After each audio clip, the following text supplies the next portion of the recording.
ভাই, bus driver আমাদের কিটব্যাক দিচ্ছে না। এভাবেই কিটব্যাক না পেয়ে আকুতি জানায় দুর্বার রাজশাহীর এক বিদেশি ক্রিকেটার। দুর্বার রাজশাহী একা হাতে এবারের বিপিএলকে কলঙ্কিত করে তুলেছে। এ যেন অভিযোগ আর অনিয়মের নতুন দৃষ্টান্ত স্থাপন করে চলেছে তারা। প্রতিবাদ করার বা তাদের বিরুদ্ধে যেন অ্যাকশন নেওয়ার কেউই নেই।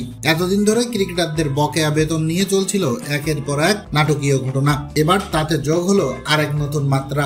গতকালই নিশ্চিত হয়ে গেছে দুর্বার রাজশাহীর বিদায়। স্বাভাবিকভাবে তাদের টিম হোটেল থেকে বিদায় নেওয়ার পালা, কিন্তু সেটাও হচ্ছে না। 5 জন বিদেশি ক্রিকেটার এখনো টিম হোটেলে। বকেয়া বেতনের কারণে এখনো তারা দেশে ফিরতে পারছে না। তবে আরো এক চমক এখনো বাকি। এদিকে ক্রিকেটারদের কিটব্যাক দিচ্ছে না বাস ড্রাইভার। কারণ হিসেবে তারা বলছে 7 লাখ টাকা বকেয়া আছে তাদের। চ্যানেল 24 এর কাছে এক বিদেশি ক্রিকেটার মেসেজ করে জানিয়েছে, ভাই, বাস ড্রাইভার আমাদের কিটব্যাক দিচ্ছে না, সেও মালিকের কাছে 7 লাখ টাকা পায়। প্রিয় দর্শক, একজন ক্রিকেট প্রেমী হয়ে এই লজ্জা রাখবেন কোথায়?